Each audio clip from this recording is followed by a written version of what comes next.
Welcome back. Now in this video, we are going to go over some elements in the Share menu. And you'll notice that the Share menu has local file, screencast, Vimeo, YouTube, Google Drive, and custom production. Each of these methods are ways that you can produce a video and package it and deliver it. Now the first you'll notice is called local file. Now this is going to give you a commonly used in Camtasia format of a video. So in order to get started, what we're going to do is we're going to open an existing project, and then we're going to go through some of the elements of being able to produce a video. So what we're going to do is we're going to go over to the file area. We're going to pick up a recent project. Okay, so now that we have the project open on our timeline, let's go through the various elements of the Share menu so you can understand how to produce videos from this menu. So we'll go to the Share menu and first go to Local File. What you'll notice is that Camtasia will open up a production wizard. You'll have several choices that you can use in order to produce your video. Once again, you'll see some of the same options that you saw in the Share menu. In fact, you'll see all of them. And so let's scroll up a little bit. We can produce this as a video that we're going to send to screencast, share to Vimeo, Google Drive, share to YouTube. So although it's a bit redundant, there are going to be some cases where you will be able to get these choices when you go through the final process of doing your video. Now, the most important distinction to make when you're looking at these choices are, first, you'll see three choices at standard and high definition. And then you'll see similar choices at standard and high definition.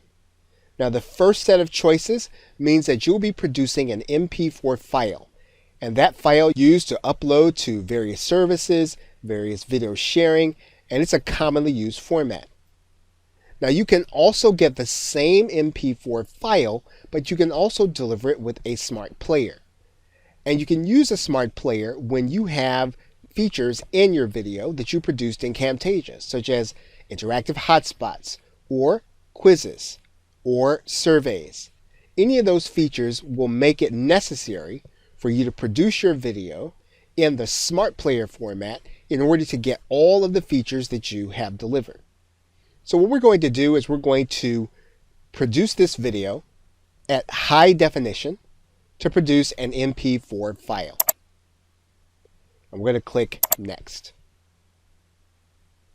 You're going to have the opportunity to save this as a certain name, so you can give this a name. And once again, Camtasia will give you the choice of organizing your products into subfolders so that everything associated with this video will be in one folder, separate from the rest of the files in this folder. Or you can have this file go directly into this folder without any other folder. So in other words, you'll have the new video saving MP4 file in this directory. If you use this feature, you'll have a folder named New Video Saving, and then the MP4 file within that folder. There are a couple of production options. You can choose to show the production results, and this will show you everything that has happened during the rendering or the production of your video. And then you can actually have your video play right after production.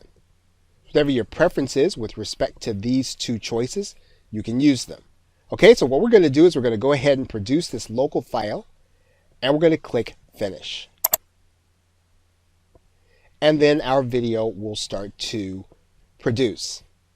So we'll come back at the end once the video is complete. Okay, so now the video is completing. It will complete, and then Camtasia will open up. Now the video will start playing. We're going to close that out.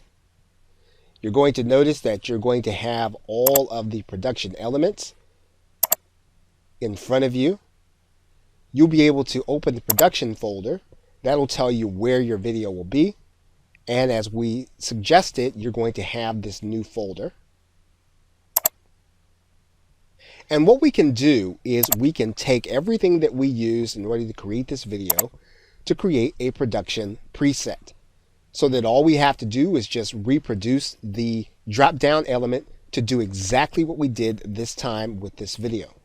And we're going to skip doing that this time, but we have just created a local file with our video.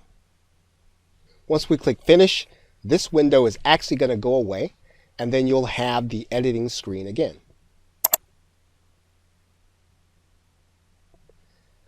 Okay, now in the next video, we are going to take a look at producing a video for screencast.com.